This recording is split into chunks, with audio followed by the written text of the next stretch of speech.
정계를 위해서 서론을 들어가면서 한번 말씀 더 드리려 합니다. 25년 전입니다. 25년 전에 부모로부터 받은 것 신앙은 불교 신앙이었고, 그 가정에는 불상을 모시고 매일마다 그 불상 앞에 복을 비는 그 가정이 있었습니다. 근데 25년 전으로 제가 기억합니다. 어스킨 한인 강교회 허봉랑 성교사님이 부흥회로 오셔서 부흥회 하실 때 그분들은 자그마한 비즈니스를 시작했는가 하려고 했는가 하는 상황 속에서 그 남편 되는 분이 건강이 조금 안 좋은 상태였는데 어떤 지인의 소개를 통해서 연합감리교회에서 부흥회에 참석하시게 되었습니다. 그걸 계기로 하나님의 성령이 그 두 분의 마음에 강하게 역사하셔서 교회를 출석하기 시작하면서 제 안에 두었던 모든 불상을 다 치우고, 그날부터 그들은 25년의 신앙생활은 단 하루도 빠지지 않는 새벽 기도와 또 금요 예배와 주일 예배에 순종하는 그런 믿음의 삶을 살았습니다.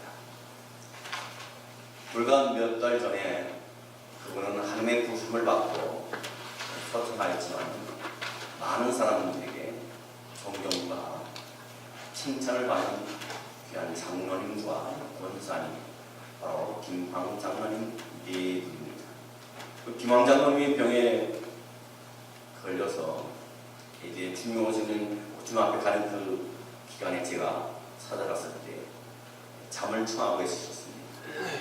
한 3분에서 5분 있을 때 기력이 다 빠졌었지만 스며진 눈을 뜨시고 저를 바라보시고, 그래서 몸을 가눌 수도 없고 일으킬 수도 없지만 두 인사로 목사님 오셨습니까? 이렇게 입을 떼어서 얘기를 하시면서 첫 번째 하신 말씀이 허성사님은 어떻게 건강하시고 잘 계십니까? 당신께서 그렇게 누워있는 모습, 교만하게 있는데도 불구하고 남을 도려 위로하고 남의 안부를 묻는 그 마음속에 제 마음이 감동이 받고 눈속이 뜨거워졌습니다. 그 모습을 보는 저의 모습은 그 장로님이 원래 피부색이 조금 까맣잡잡하실 듯 하지만 그날은 그 모습이 얼마나 동안 같고 얼마나 소원 같고 얼마나 평안한지, 예수님이 그 안에 계시고 부활의 생명을 믿는 자는 마지막 순간도 이렇게 가는구나 생각을 제가 해보게 되었습니다. 혹자는 어떤 분은 그분에 대해서 좋지 않은 말을 할 수도 있겠지만 저는 그분을 존경할 수밖에 없는 것은 그분이 예수 믿기 전에 삶과 예수 믿는 후의 삶이 많이 달라, 또 예수 믿는 후의 삶도 예수님같이 살지는 못했지만 물론 실수도 있을 수 있고 또 잘못도 있을 줄 압니다. 그런데도 불구하고 그의 신앙이 하나님 없이는 살 수 없겠다라는 철두철미한 그 신앙을 볼 때, 과연 신앙 화면을 볼 때 그의 열심, 신앙의 도전, 어떤 도전 모험을 실천하는 모습을 볼 때 감히 우리는 누구에 대해서 그분에 대해서 얘기할 수 있겠냐는 생각을 하게 됐고, 저 자신도 목사지만 그분의 신앙을 제가 배우게 되었고 또 그분의 신앙에 존경을 표하는 바입니다. 모든 사람이 새벽기도를 다 나갈 수는 없지만은 특별히 밤에 밤새도록 눈이 와서 어스적인 눈이 오지 않지만은 가끔 눈이 와서 눈이 쌓여서 자동차가 통행을 하지 못하는 그런 가운데서 담임 목사님은 나오지 못해도 2-4분 가서서 그 문에다가 손을 얹고 그 자리에서 새벽 기도를 드리고 올 정도로 그렇게 신앙의 도전에 한 번 준비해 간 마음이 변하지 않는 그런 신앙으로 인해서 많은 주의사들에게 귀한 귀감이 되고 신앙의 모범이 된 것을 보게 됩니다. 서울 강남 세브란스 병원에 이희대 교수님이라는 분이 있습니다. 이 이희대 교수님은 유방암 분야에서 우리나라 최고 권위자로서 의사입니다. 얼마나 유명한지 암 수술을 1년에 600명을 수술합니다. 1년에 600명의 암 수술을 하기 위해서는 1년에 공휴일과 주일을 제외하고는 하루에 2번 내지 3번은 수술을 해야 하는 그런 좀 바쁜 일정이고 피곤한 일정입니다. 그런데 이렇게 유명한 암 전문 의사인 이대 교수가 자신이 암에 걸렸습니다. 그는 대장암 4기 수술을 3차례나 받았지만 암세포가 간과 뼈에까지 전이되어서 의사도 그 눈을 진단하다가 결국은 포기하고 말았습니다. 그런데 놀라운 것은 이 교수님의 반응이에요. 대부분의 사람들은 이런 상황에 처하게 되면 좌절하게 되고 낙심하게 되고 안절부절 못할 텐데 이 교수님은 아무 일도 없는 것처럼 병원에 출근을 계속해서 환자를 돌보고 있었습니다. 하루는 이런 모습을 눈여겨 본 한 기자가 이 교수님을 찾아와서 얘기를 합니다. 아니 교수님, 대장암 4기고 암 수술을 3번이나 하셨는데 어떻게 아무 일도 없는 것처럼 이렇게 평상시같이 다름없이 출근해서 환자를 볼 수 있습니까? 했을 때 그분이 놀라운 말을 합니다. 나는 이미 암에 걸린 것은 어떻게 합니까? 그래서 저는 암을 친구 삼아서 토닥토닥 달리면서 암과 동행하며 살아가고 있습니다. 라는 말을 했습니다. 이 이대 교수님의 인터뷰를 보면서 예수 믿는 사람에 대해 생각해 봤습니다. 여러분, 예수 믿는 사람의 특징이 뭡니까? 담배 피우지 않는 겁니까? 술 마시지 않는 겁니까? 사실 교회 다니는 사람 중에서요, 꽤나 담배를 피우고 술 마시는 사람들이 꽤나 많이 있습니다. 그러면 주일날 교회 나가는 것이 예수 믿는 사람의 특징입니까?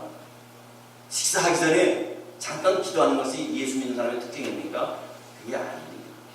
예수 믿는 사람과 믿지 않는 사람은 평상시에 구분할 수 없어요. 예수 믿는 사람이 안 믿는 사람이. 그러나 그의 삶 속에 어려움이 닥쳐오고 고난이 닥쳐오고 핍박이 닥쳐올 때 결정적인 문제가 생겼을 때에 그의 대처하는 태도를 통해서 그가 참 크리스찬인지 나는 크리스찬인지를 구별할 수 있다는 사실입니다.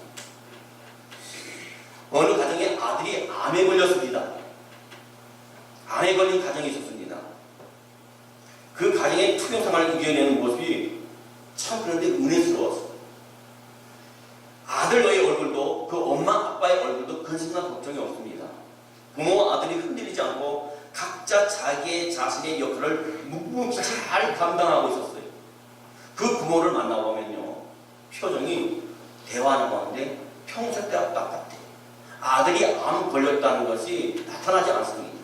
그저 아이의 투병 생활을 도와주면서 자신의 삶에 충실한 삶을 살아요.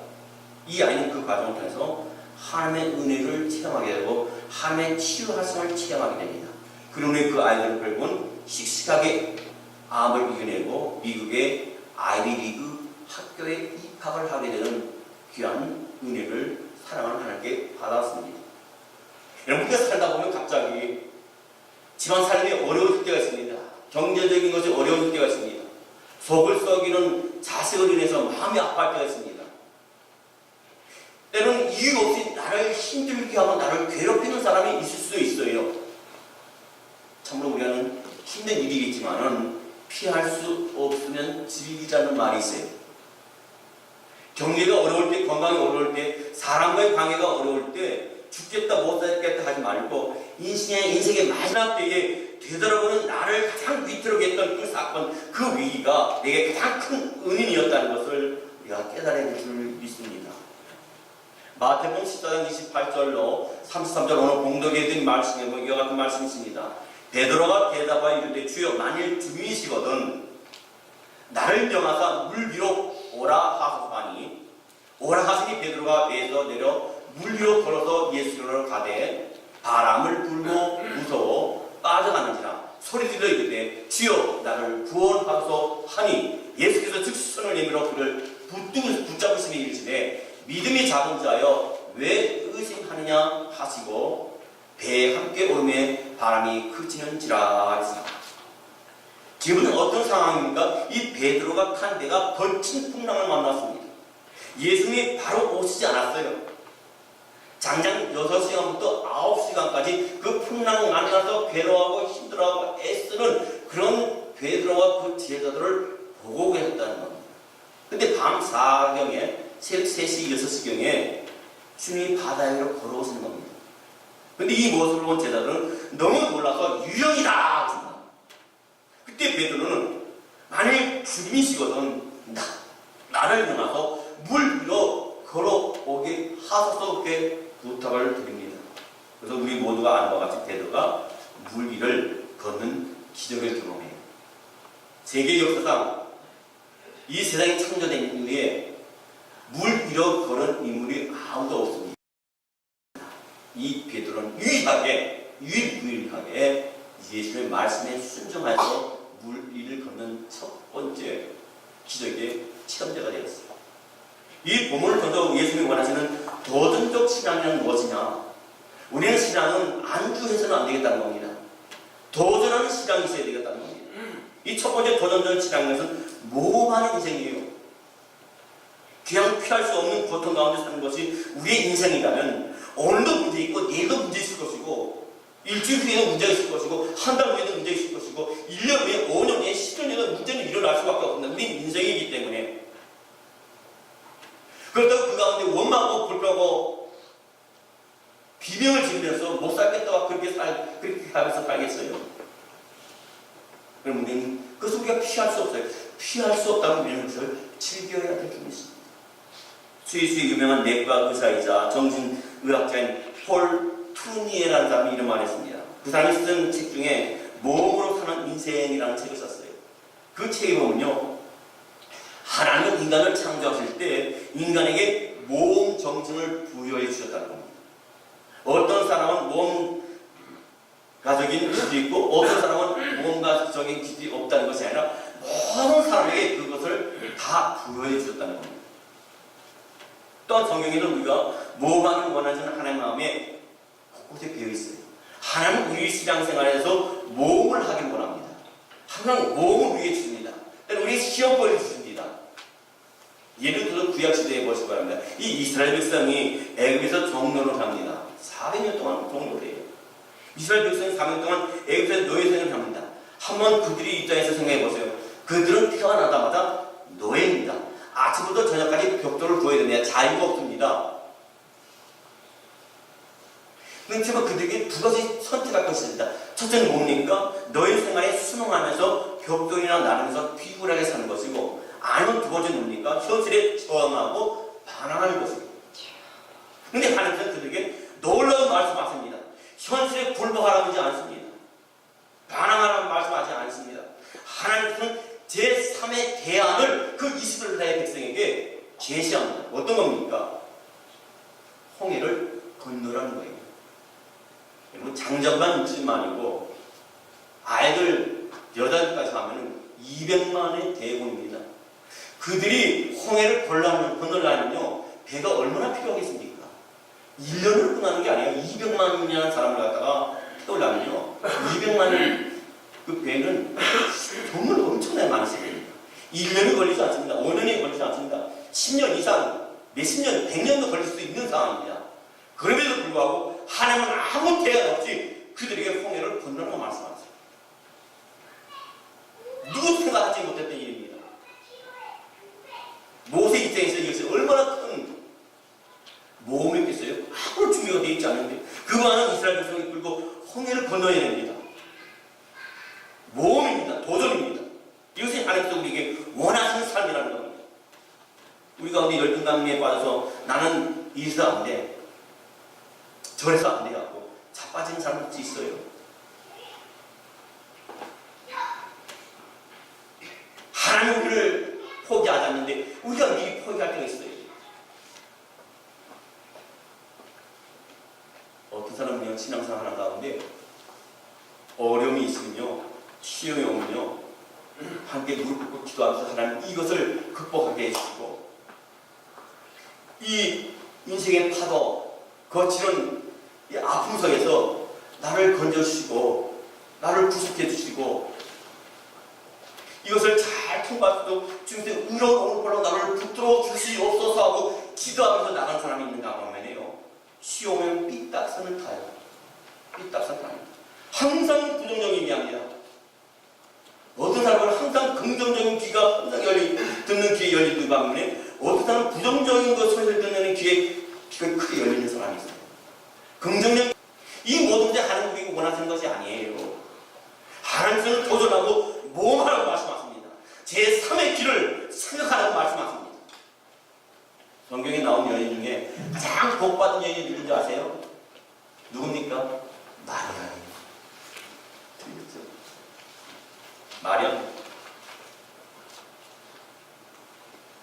마리아가 복 중에 가장 큰 복을 받았습니다. 만군의 여호와 하나님, 그 독생성자 예수 그리스도를 자기 배에서 잉태해서 세상에 낳게 하는 그 복이 얼마나 큰 겁니까?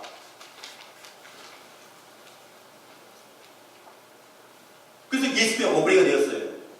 근데 마리아는 어떻게 이런 복을 누리게 되었습니까? 마리아가 가만히 있었는데 저절로 예수님이 어머니가 되었습니까? 하나님께서는 상상할 수 없는 모험을 마리아에게 요구하십니다. 요즘같이 성적으로 타락하고 문란한 이 시대에 처녀가 임신을 해도 부끄러운 일입니다. 고등학생이 임신해가지고 학교에 오고 집에 온다 합시다. 얼마나 부끄러운 일입니까? 만약 그런 일이 있으면 그 부모는요, 창피해서 그 아이를 학교에 보내지 않거나 아니면 그 딸을 갖다가 데리고 병원에 가서 낙태 수술을 시켜버릴 겁니다. 근데 2000년 전에 그도 중동 지역에서 처녀가 임신을 했다는 것은요, 그게 발각되면요 돌로 맞아 죽는 일입니다. 우리는 성경에 나오는 이야기가 너무 쉽게 읽고 넘어가는 경향이 참 많이 있어요. 마리아가 그냥 마리아가 되었느냐? 아닙니다. 마리아는 도저히 수용할 수 없는 모험을 제안받았어요. 이걸 제안받고 허락하게 되면 자기 약혼한 남편을 버림받을 수 있고, 그뿐만 아니라 자기 가족이 명예가 실추될 수 있습니다. 저 집에, 요셉의 집에 딸이 있는데 그 딸이 임신해서 그 뭐 대대로 총괄받을 망신당하는 집안이 그 내력이 계속 내려오게 됩니다. 근데 이런 상상할 수 없는 하나님의 제안에 마리아가 뭐라고 응답을 합니까? 누가복음 1장 38절 말씀에 이렇게 응답합니다. 마리아가 이르되 주여 여정령이 말씀대로 내게 이루어진다 하되 천사가 떠나가더라. 여러분, 이 대화를 천사하고 대화 나오니 천사가 마리아를 떠나갔어요. 왜 떠나갔습니까? 왜 떠나갔어요? 이 천사가 마리아에게 하나님의 도전 의식의 그 제안을 했을 때 이 마리아는 뭡니까? 주여 여정령이 말씀대로 내게 이루어지기를 원하나이다. 더 이상 말할 게 없어요. 이 천사도 놀란 겁니다. 이런 제안을 받을 수 있다는 거.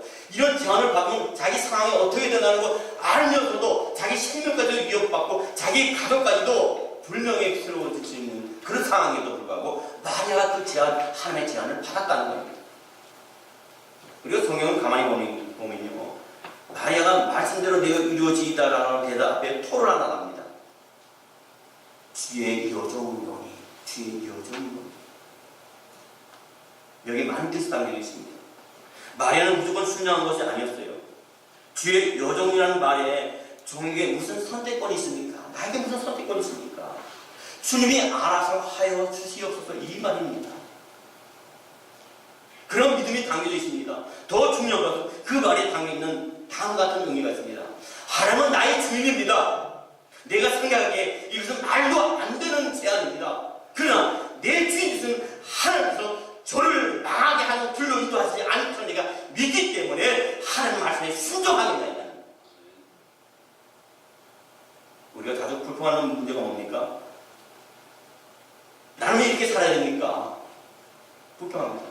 왜 나에게 이런 복을 주시지 않습니까? 왜 이런 어려움을 주십니까? 왜 이런 아픔을 줍니까? 나에게 왜 병을 줍니까? 그러나 우리가 정직하게 한번 생각해 보시 바랍니다. 이게 마리아와 같은 모험의 정신을 요구하시는 게 얼마나 많이 있습니까? 생각해 보세요. 때로는 성령께서 말씀하시기도 하고 말씀 가운데도 기도하라는 말씀이 있습니다. 말씀 하나님 뜻과 상관없이 성격이 급해서 물에 뛰어든 것이 아니라 베드로는 분명히 하나님의 응답을 구했습니다. 마태복음 14장 29절 말씀에 오라 하시니 베드로가 배에서 내려 물 위로 걸어서 예수를 가되 그런데 결과가 어떻게 됐습니까? 물이 빠지고 말았어요. 분명히 오라해서 갔는데 물이 빠지고 말았어요. 우리가 하나님의 말씀대로 순종했음에도 사업이 안 될 때도 있습니다. 때로는 사업을 닫을 수도 있습니다. 자녀들이 엇나갈 때도 있습니다. 내 건강을 잃을 수도 있습니다. 때로는 내 신앙에 시험이 올 때가 있습니다. 그러나 그것이 우리를 방황하게 하진 않아요. 베드로는 주님의 말씀에 순종했음에도 불구하고 물에 빠졌습니다. 그렇지만 그것이 베드로를 방황하게 할 수는 없었습니다. 오늘 그리스도인들은 너무나 약해요. 이는 기도를 소홀히 한 후유증입니다. 우리는 야성을 해보게 됩니다. 오늘 가까운 이 지역에 좀 기도원이 좀 있었으면 좋겠어요. 갈만한 기도원. 이란 시비 걸린 기도원이 아니라. 그럼 우리 성도를 한 달에 한 번이라도 금요일에 거기 가서 일일 부흥하고 상기도 좀 하고 싶어요. 제가 목회 7년 동안 할 때는요, 계속 그랬어요. 한 달에 2번씩은 성도를 데리고 갔습니다. 예배 드리고 깜깜합니다. 거긴 이해도 있어요. 늑대도 있습니다. 그래서 불구하고 훈련시키더라고 그들을 데리고 갔어요. 헐망상식. 일 마치고 그 상식에 올라가서 바위에 다 방생 하나 두고 기도하려 했어요. 주야! 상상하고 기도하려 했어요. 처음에 무서워서 쭈뼛쭈뼛 한 사람들도 나중에는 다 앉아졌어요. 지금도 그때 지금 다 주위에 가 있고 다 도시에 가 있지만 가끔 그분들이 전화 와서 그때가 참 뜨거웠대요. 지금 그 뭘 못하겠대요. 무섭게 울었어요. 생기도 하고 부러지고 목이 터져 목이 쉬면서까지 부딪히고 응답하고 역사가 일어나고 있거든요. 성을 회복해야 됩니다. 내가 하나님에 나와서 품치셔야 돼요. 베드로가 예수님 말씀에 순종해 일시적으로 물에 빠지는 어려움을 겪었지만은 그렇기 때문에 주님이 일으켜주시는 성찬 은혜를 주님이 손잡아주시는 성찬 은혜를 그가 체험했다는 거예요. 다윗도 골리앗 같은 장애물이 있었기 때문에 위 가운데 그를 건져주시고 그와 함께 하신 하나님을 경험할 수 있었다는 겁니다. 무엇이 우리를 괴롭힙니까? 무엇이 우리를 실망하게 합니까? 무엇이 나의 갈 길을 막습니까? 사단입니다. 거기에 놀아나고 있는 겁니다. 뛰어넘지 못합니다. 여러분의 문제가 있어요. 문제가 항상 있어 왔습니다. 앞으로 항상 문제가 있을 겁니다. 어떤 문제인지 모르지만 우리가 베드로 같은 절대적 믿음을 가지고 나아지 못하기 때문에 날마다 비굴하고 날마다 초라하고 두려운 것이지 한 가지 문제가 되게 되면 또 다른 문제가 우리를 부르게 하지 않습니다. 이 말씀만 전하고 말씀 마치려 합니다. 어떤 여성분이 결혼을 했어요. 남편이 포공을 하는 데다가 폭력까지 행사합니다. 얼마나 많이 맞는지 더 이상 살 수 없어서 그 남편과 이혼을 했습니다. 친정을 갈 수도 없고 그러던 중에 이 연예인 자기가 다니는 회사가 있었는데 그 회사에 직장 상사가 자기 마음을 뺏는 거예요. 타당당하면 상처받은 그 마음속에 어떤 남성이 자기 부드럽게 해주고 친절하게 해주니까 그 마음이 쏠리는 겁니다. 근데 문제는 그 사람이 유부남이야.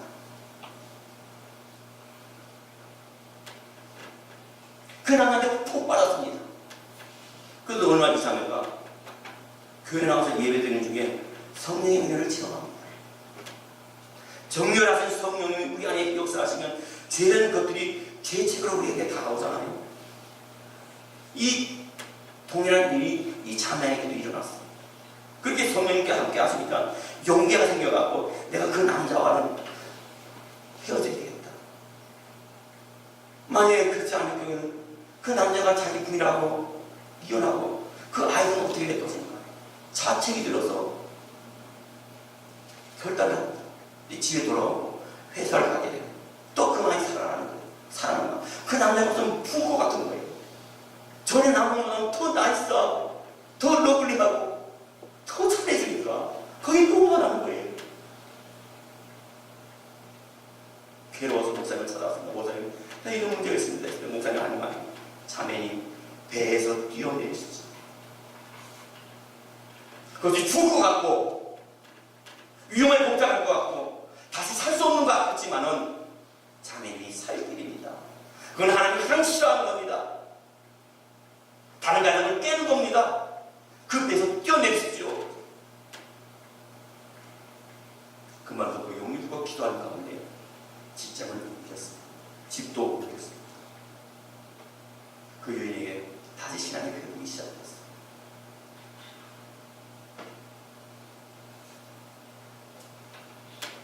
여러분, 우리 가운데 내가 이것 때문에 보호받고 있다고 생각하는 것이 있어요? 그런데 그 안에 예수님이 계십니까? 우리는 도전정신, 모험정신을 회복해야 됩니다. 하나님을 의지하는 마음을 회복하고 날마다 그분께 기도하고 부르짖어야 됩니다. 하나님보다 더 의지하는 그 무엇, 하나님보다 더 사랑하는 그 무엇, 인생의 풍랑에서 나를 안전하게 보호한다고 생각하는 그 무엇에 뛰어내리지 않고는요, 하나님의 역사는 일어나지 않아요. 자신이 그것으로 인해 이만큼 살아왔다고 생각할지 모르지만 그것 때문에 자신의 인생이 더 이상 비상할 수 없어요. 더 높이 갈 수 없습니다. 하나님이 원하지 않는 것, 하나님이 싫어하는 것 청산해야 합니다. 우리 마음의 성령께서 도전 정신을 회복시키시기를 바랍니다. 새벽기도 다시 회복하길 바랍니다. 금요일도 다시 회복하길 바랍니다. 나 원래 이런 인생이야. 우리 가정 원래 그래라고 생각하는 사람들은 마음속에 도전 정신이 없어요. 예수님은 응답을 붙잡고 배에서 뛰어내리는 모험을 감행할 때 주님의 위로하심과 보호하심이 있는 인생으로 변화받았습니다. 지금 여러분의 안주해서는 안 됩니다. 이 자리. 여러분이 안주하는 자리 그 배에서 뛰어내시기 바랍니다. 그럴 때 우리가 달라질 수 있고 우리 신앙이 좀 더 비상할 수 있게 되는 줄이 있습니다. 우리의 가정도 변화되고 날마다 초라하게 사는 것이 아니라 나이를 쫙 펴고 독수리 같은 승리하는 신앙생활을 하게 될 줄